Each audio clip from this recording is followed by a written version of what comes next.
Sixth Standard, History and Civics, Chapter 6, जनपद and महाजनपद। सो अपन इस दो टॉपिक के बारे में इस चैप्टर में पढ़ेंगे। इसमें टोटल 3 टॉपिक्स कवर होते हैं।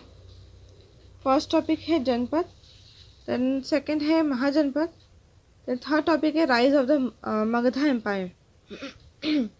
सो अपन फर्स्ट टॉपिक से स्टार्ट करते हैं। फर्स्ट टॉपिक है जनपद। The period from about 1000 BC to 600 BC is considered to be the post-Vedic period.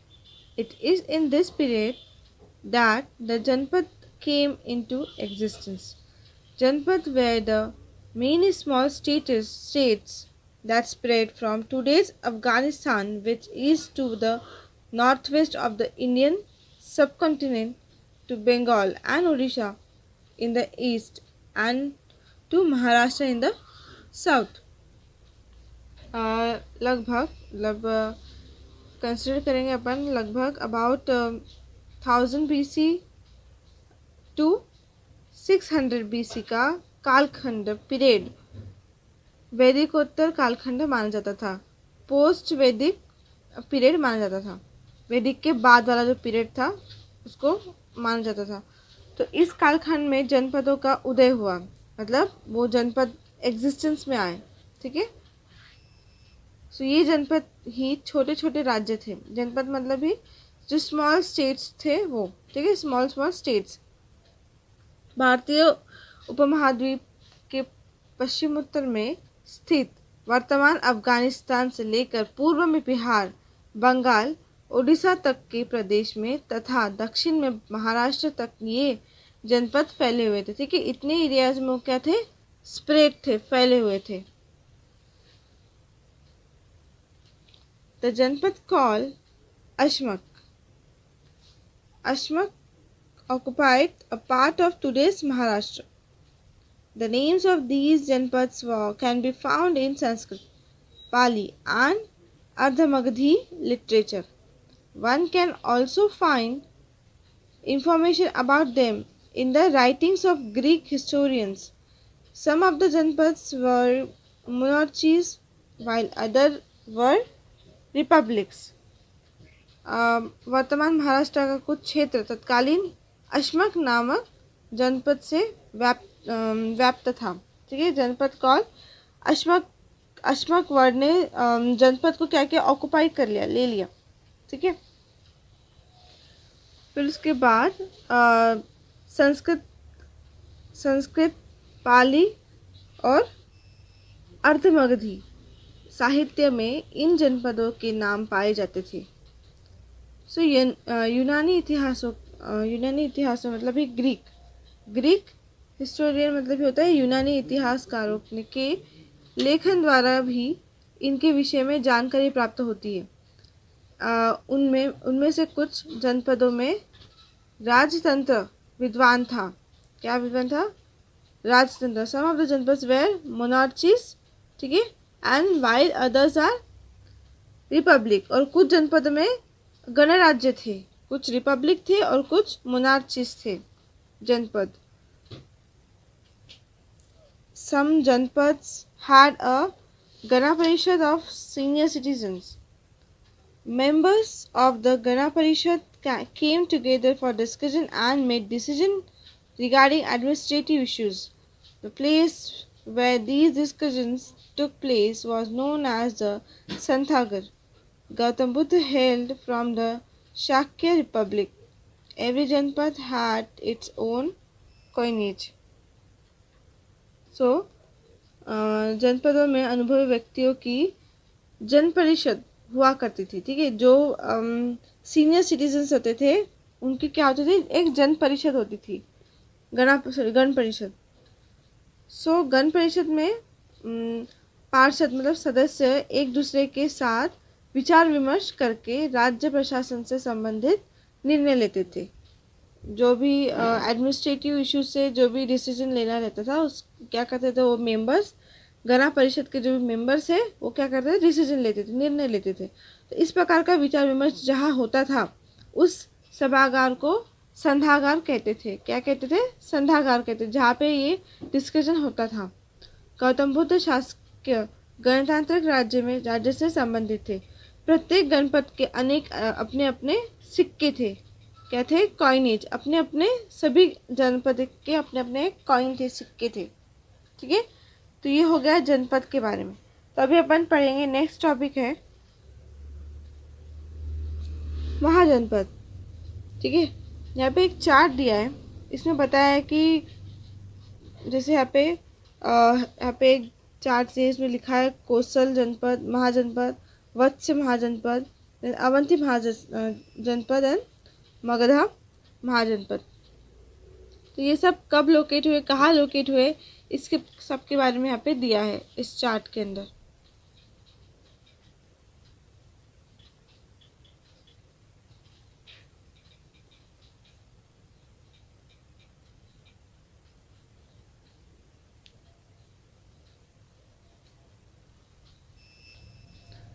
Some Janpads gradually became stronger and expanded their geographical boundaries. Such Janpads came to be known as Mahajanpad. From the literature of that period, it is clear that up to the 6th century BCE, 16 Mahajanpads had acquired special importance. Kosal, वत्स, अवंती और Avanti and Magadha among them became more powerful. कुछ जनपद धीरे धीरे अधिक बलशाली बन गए। ठीक है, कुछ जनपद क्या हो गए और स्ट्रांग बन गए और एक्सपांड, उन्होंने अपने जियोग्राफिकल बाउंड्रीज को क्या कर लिया था, एक्सपांड कर लिया था। उनकी जो भौगोलिक सीमाएं थे उनका विस्तार हुआ। सो ऐसे जनपदों को महाजनपद का कहा जाने लगा। ठीक है, जो ऐसे जनपद जिनका विस्तार हुआ, मतलब जिनकी बाउंड्रीज बढ़ गई, वो और स्ट्रांग होने लगे, उनको फिर क्या बोला गया, महाजनपद बोला गया। सो साहित्य में पाए गए उल्लेखों के आधार पर दिखाई देते हैं कि ईसा पूर्व 16 शताब्दी तक महाजनपदों में 16 महाजनपदों को विशेष महत्व प्राप्त हुआ था। सिक्स सेंचुरी, ठीक, it's clear that up to the 6th century तक 16 महाजनपद को एक स्पेशल इम्पोर्टेंस दी गई थी लिटरेचर के अंदर। ओके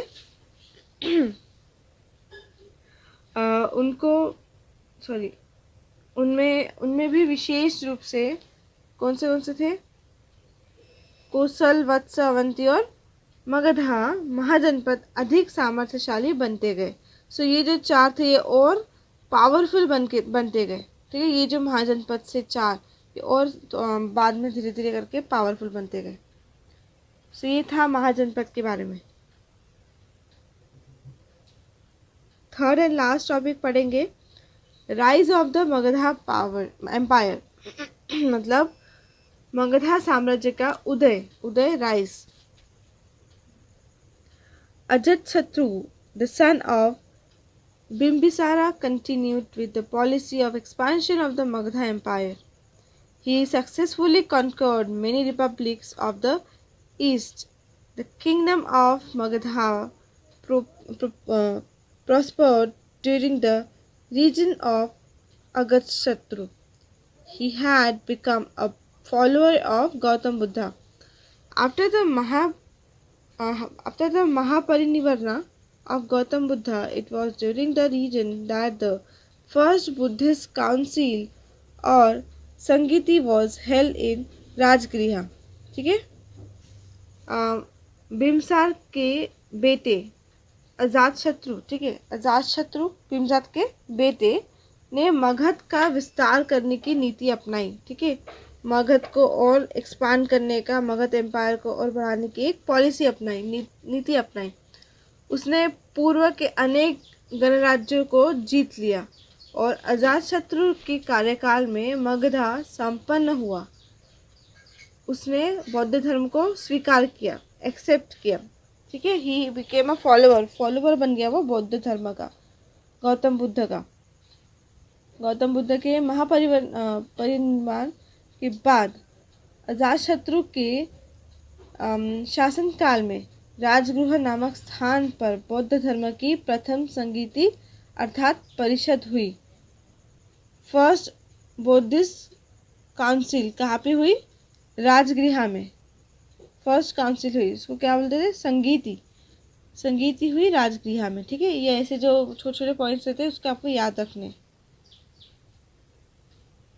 तो पिक्चर दिया है अजातशत्रु स्कल्पचर। अजातशत्रु की स्कल्पचर मतलब ही स्टैचू, मूर्तियाँ। ठीक है, यहाँ पे दी है।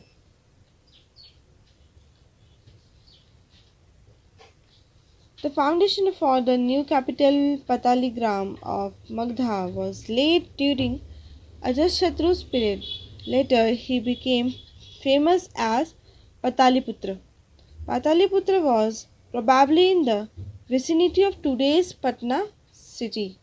So, अजातशत्रु के कार्यकाल में मगधा की राजधानी के रूप में पाटलीग्राम मतलब ये तो ये पाटलीग्राम की नींव रखी गई।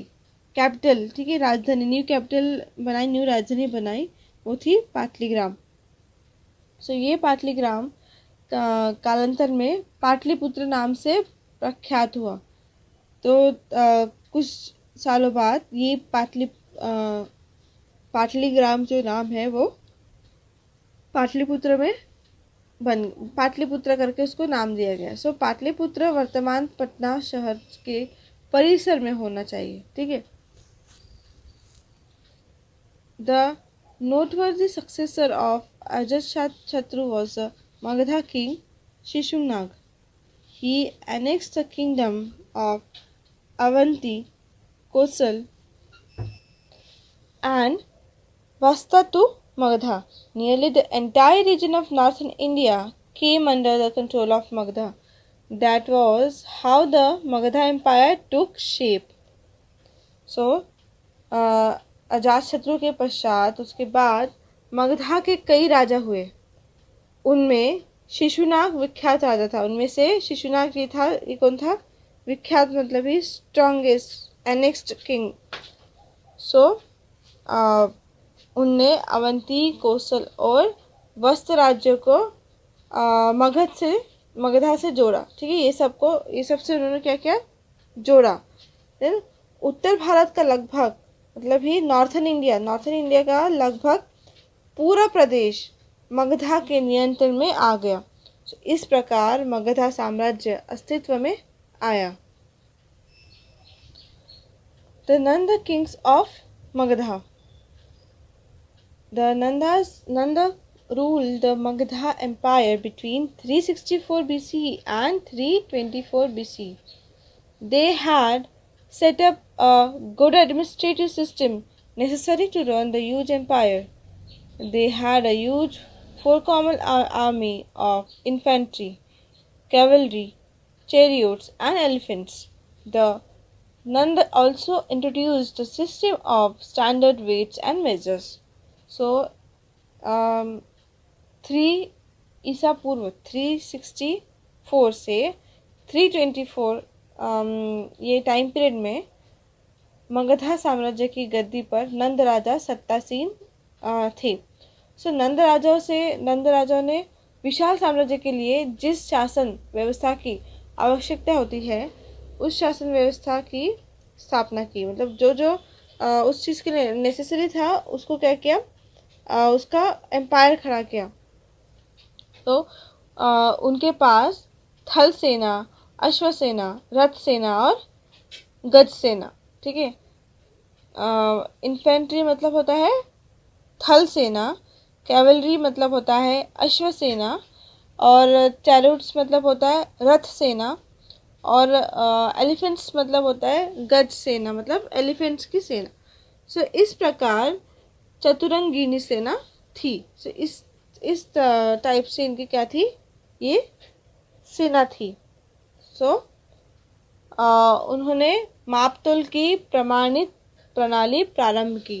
वेट एंड मेजर्स की भी एक सिस्टम उन्होंने क्या किया? तैयार किया। वेट और मेजर करने की सिस्टम उन्होंने तैयार किया।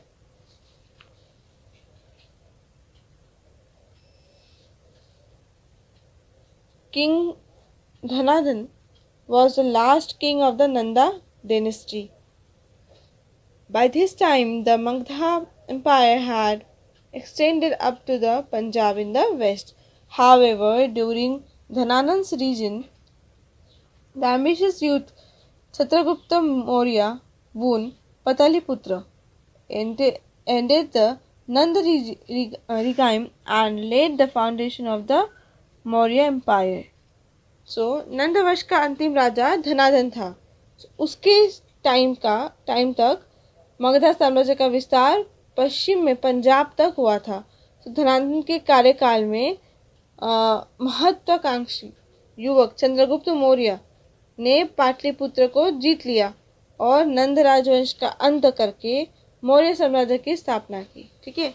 सो धनाधन के कार्यकाल में उसके टाइम पे क्या किया उन्होंने, चंद्रगुप्त मौर्य ने पाटलिपुत्र को क्या किया, जीत लिया.